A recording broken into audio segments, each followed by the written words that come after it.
what they call it. Lambrusca? That's okay, no, nobody heard of it. I heard they make a really good... Have you ever tried a drink called WKD over here? It's a nice drink. A WKD? WKD. After the show, go out. When you go back to the hotel tonight... Ask for a WKD. No, do it. No. It's nice, Yeah. It goes down real easy. I tell you what, though, I like a proper Guinness. You like a pint of Guinness? A proper Guinness. Okay. That's right. You should have told me I'd have got you a can in. Do you know... Can you play that dog music? Let's see, let's cheer up some dog...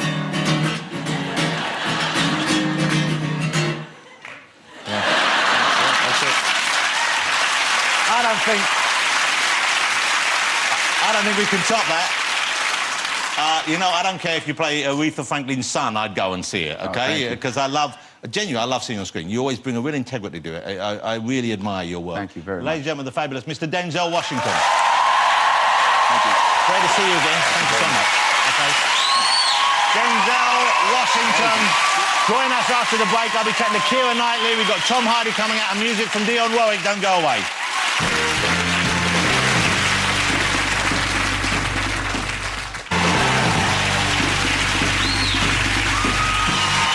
Welcome back. Thank you very much. Hey, before we get on, 2 words for you, ladies and gentlemen. Ross Kemp, OK? Don't worry, he's not here. Now, for most of us, that name spells TV star. He's an award-winning documentary maker as well. But did you know that Ross has, for some time, been one of the internet's top hits? And the reason for that, and I didn't know about this until recently, it's been around for a while, but I wanted to show this if you haven't seen it. The reason is something called Ross Kemp Folds.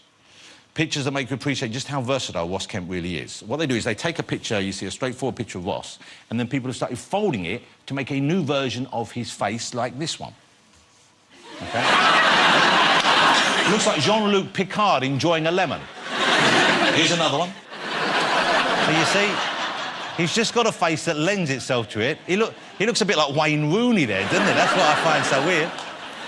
We got another one here.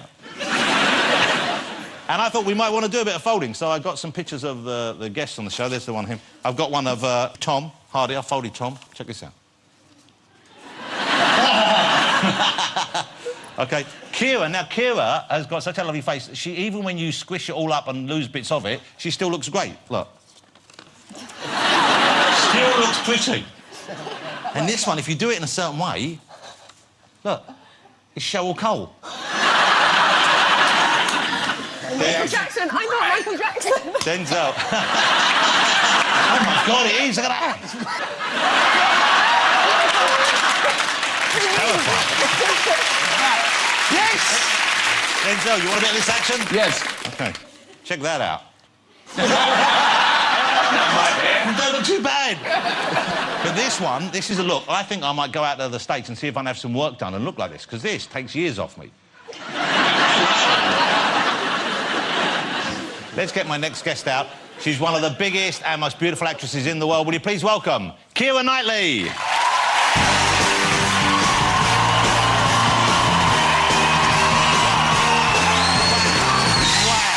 Hello. You look stunning, of course. Please take a seat. Look at Keira Knightley.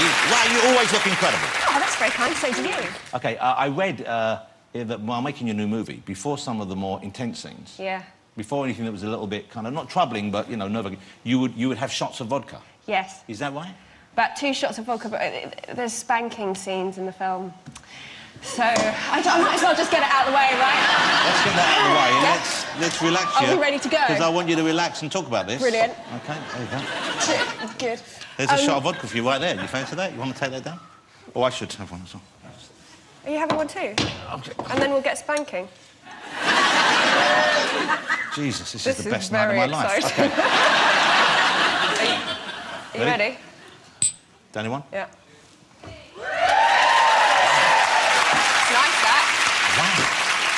She's really drinking vodka. It is really vodka. I'm drinking water from my bottle. I didn't know you play along with it. That was quite a surprise. Wow, congratulations. Thank you. Would you like another? Yeah, no. OK. So, yes, it's...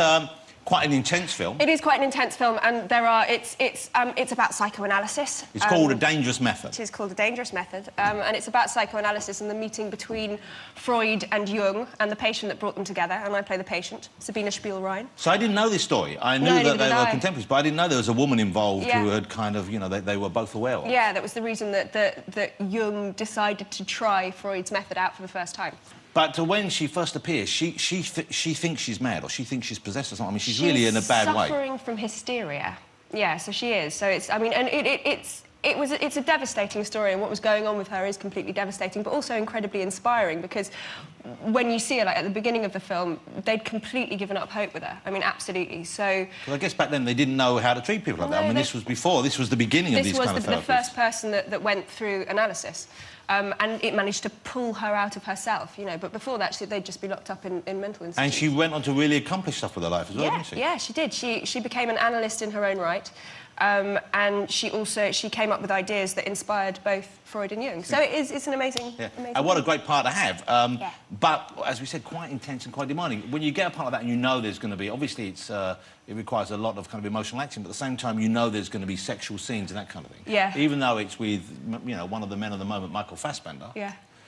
Still, there must be one where you think, well, do I really want to do this? I turned it down. It's David Cronenberg is the director, and I've been such a huge fan of his for years, and my agents phoned up and said, well, he's going to offer you this part, and I was 95% just yes before I even knew what it was. And then I read the script and thought it was completely extraordinary, but there were these two scenes, and he actually said, well, look, I'll take the scenes out. It's no problem. We'll not have them in there because I really want you to do it. But I never thought it was gratuitous, you know, it's not... I think it was very important to have the scenes in the film. Yeah. So we just talked about it and made sure that it wasn't kind of... It's not sexy or kind of... or voyeuristic. It's quite brutal and quite clinical. Have a look at this. This is A Dangerous Method. Perhaps she's the one for your experimental treatment. Tell me about the first time you can remember being beaten by your father. It excited me. And how is your little Russian patient? There was the most dramatic improvement. Is she a virgin? Oh, certainly. If you ever want to take the initiative, I live in that building there. I want you to punish me. There's a rumor you've taken one of your patients as a mistress. Don't you think we ought to stop? Do you want to stop? Sometimes you have to do something unforgivable just to be able to go on living. A Dangerous Method. That's out now. OK, so, but life is pretty good for you, because I know you've had, I mean, you're a big star, but in this country, sometimes people have a go at big stars. They like to do that, and yet you stayed here, and you like working here, you like being here. You're comfortable in where you are? Yeah, I am. Yeah. Yeah, no, I mean, I think it's... people always kind of keep saying, you're going to LA, you're going to LA, but I like London. So, yes, I am staying here. And it's, I guess you get offered parts because of being here that you wouldn't necessarily get there. Yeah, I've been doing much more European films, so yeah, and I like that, because it's closer to home. But equally, I did just do a film over the summer in LA with Steve Carell, which was great fun. You seem to be full on. Yeah. Would I be right in thinking that? Is it kind of one film, then the next... You kind of go from one to... It has been for the last sort of year. It's been totally back-to-back. And now I've got time off. And so what do you do when you've got time off? Not a lot at the moment. I've been playing my teeth. Well, you can play your teeth. You make music with your teeth? Yeah. So what tunes can you do? Well, I can do... Raindrops Keep Falling on My Head is the big one that people normally recognise in my repertoire. If we were to ask you to do some of that now... Yeah. I mean, do you need, like, little hammers or anything, or you No, just... I think I'm good. I think I'm good. So you... Hold on. So this is exciting. I think we don't think... Let's not let this part... Well, yeah, this is exciting. OK, go. You're about to play something on your teeth. I am. OK. Keira Knightley is about to perform Raindrops Keep Falling on My Head using only her teeth, ladies and gentlemen. OK, so let's... No, you need to be very quiet.